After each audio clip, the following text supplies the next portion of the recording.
Nem todo sussurro vem do vento. Você está nos sussurros da Daia.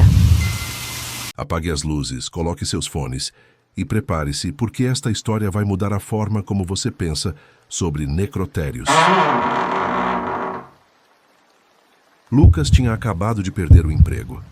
Contas se acumulando, aluguel atrasado, aquela pressão que todos nós conhecemos. Quando viu o anúncio de vaga para auxiliar de necrotério, turno noturno, salário acima da média, ele não pensou duas vezes. É só limpar, organizar, fazer relatórios, ele pensou. São apenas corpos. Já não sentem nada, qual é o problema? Lucas não fazia ideia do quão errado ele estava. A primeira noite foi em uma terça-feira de março. O necrotério ficava no subsolo de um hospital antigo, daqueles construídos nos anos 60. Paredes de azulejo branco amarelado, cheiro forte de produtos químicos misturado com algo mais. Algo que Lucas não conseguia identificar. Seu supervisor, o Sr. Ademar, 67 anos, trabalhava ali há 40. Um homem de poucas palavras, olhos fundos, aquele tipo de pessoa que parece ter visto coisas demais. Regra número 1, disse Ademar. Nunca deixe as câmaras abertas mais tempo que o necessário. Regra número 2. Não entre na sala do subsolo B, nunca. E regra número 3. Se você ouvir algo estranho, ignore. São só os canos. Lucas achou estranho. Que sala era aquela? Por que não podia entrar? Mas não perguntou, precisava do emprego. As primeiras horas foram tranquilas. Preencher formulários, organizar documentos, limpar instrumentos, nada demais. Mas então, às 2h37 da madrugada, Lucas ouviu um barulho, metálico, vindo do corredor das câmaras frias. Ele olhou para Ademar, que continuou preenchendo papéis sem levantar os olhos. Os canos, disse Ademar. Apenas isso. Mas Lucas sentiu que não eram os canos. Havia algo diferente naquele som. Algo ritmado. Como se alguém estivesse batendo de propósito. E foi naquele momento que Lucas percebeu. O barulho vinha de dentro de uma das câmaras. As semanas seguintes foram tensas. Lucas tentava se convencer de que tudo era normal. Gases se acumulando nos corpos, contrações musculares post-mortem, canos velhos, explicações racionais para coisas irracionais. Mas as coisas continuavam acontecendo. Na terceira semana, Lucas estava sozinho na sala de preparação. Ademar tinha saído para buscar café. E então, a luz começou a piscar. Não era um piscar aleatório. Era um padrão. 3 vezes rápidas, pausa longa, 3 vezes rápidas, pausa longa, como um código Morse. Lucas ficou paralisado, olhando para as luzes, e foi quando ele percebeu, na reflexão do azulejo brilhante, havia uma sombra atrás dele. Uma sombra que não deveria estar ali. Ele se virou bruscamente. Nada. O corredor estava vazio. Mas quando olhou novamente para o reflexo, a sombra ainda estava lá, observando. Lucas saiu correndo daquela sala.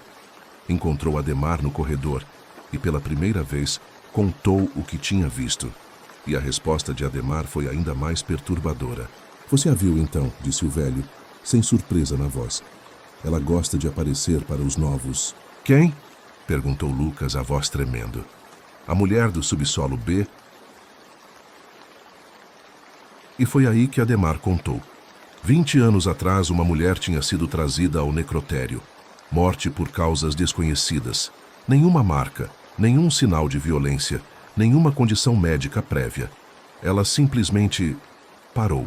O corpo foi levado para análise mais profunda, para a sala do subsolo B. Mas algo deu errado. Muito errado. O legista que a examinou enlouqueceu. Começou a gritar que ela tinha aberto os olhos, que ela tinha sussurrado algo para ele.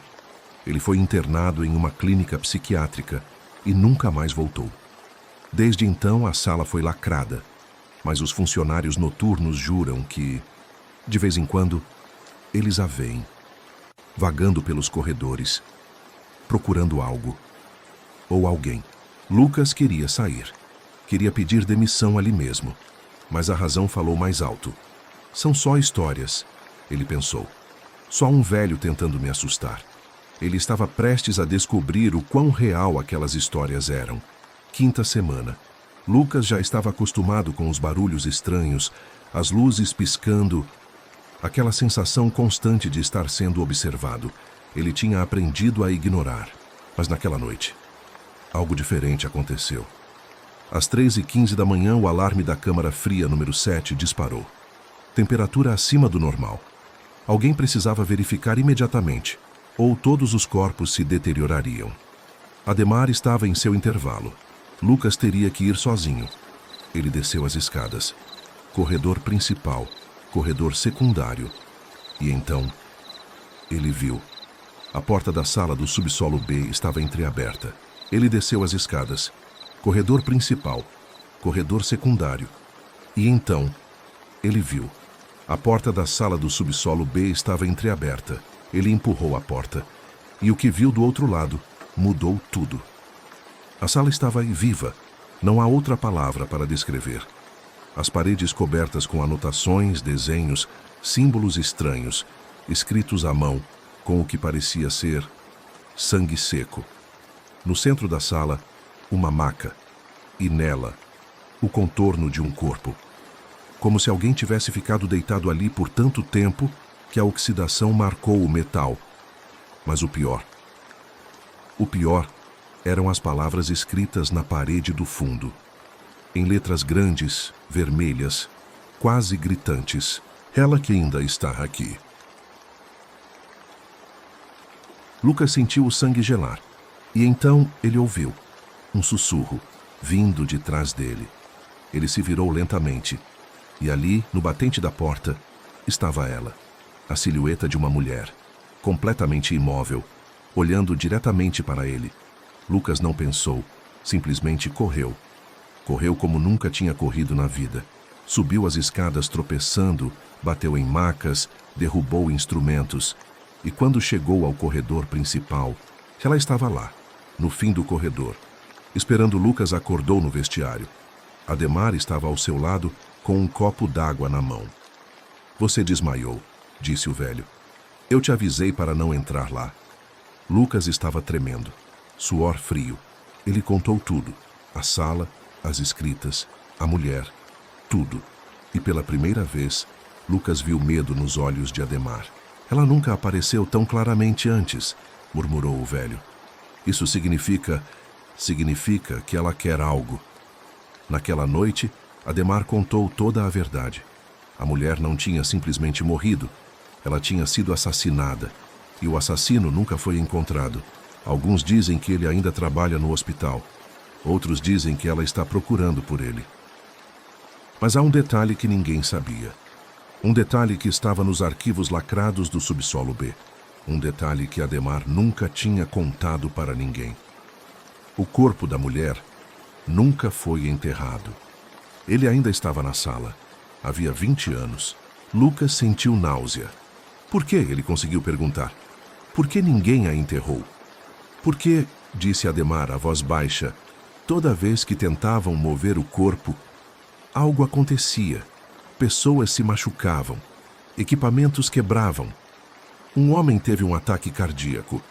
Então, decidiram lacrar a sala e esquecer. Mas ela não esqueceu.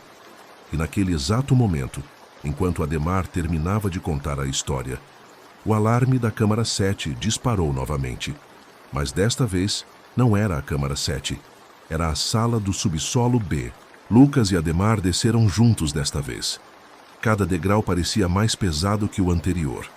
O ar estava diferente. Frio. Denso. Quando chegaram à porta do subsolo B, ela estava completamente aberta. E lá dentro, a maca estava vazia. O corpo tinha sumido. Ademar ficou branco. Em 40 anos trabalhando ali, ele nunca tinha visto isso. Precisamos sair, ele disse. Agora. Mas era tarde demais. A porta se fechou atrás deles e as luzes se apagaram. Completamente. Na escuridão absoluta, Lucas ouviu passos, arrastados, vindo em direção a eles. E então, uma voz. Fraca, distorcida, mas inconfundível. Por que ninguém me procurou? Lucas sentiu algo gelado tocar seu ombro. Uma mão, fria como gelo. Dedos longos, pressionando sua pele. Ele gritou. Gritou com tudo que tinha. E naquele momento, as luzes voltaram. A sala estava vazia. Apenas ele e Ademar. A porta estava aberta. E na parede, escritas com sangue fresco: "Eu sei quem é." Lucas nunca mais voltou àquele necrotério. Ele pediu demissão por telefone no dia seguinte. Mudou-se de cidade. Tentou esquecer. Mas até hoje, às 3h15 da madrugada, ele acorda, suando frio, com a sensação de dedos gelados tocando seu ombro. E ele nunca mais dormiu com as luzes apagadas. Este foi o relato de Lucas, um homem que, por necessidade, aceitou um trabalho que mudaria sua vida para sempre. E a pergunta que fica é: o que realmente acontece nesses lugares depois que todos vão embora? Quais histórias as paredes poderiam contar? E quantas almas ainda vagam procurando por algo ou alguém? Se você gostou deste vídeo, deixe seu like. Se você ficou com medo, deixe seu like também. Se inscreva no canal e ative o sininho, porque um novo sussurro te aguarda. E me conta aqui nos comentários: você teria coragem de trabalhar em um necrotério? Ou você acredita que alguns lugares guardam energia de coisas que não deveriam estar ali? E lembre-se sempre, nem todo sussurro vem do vento.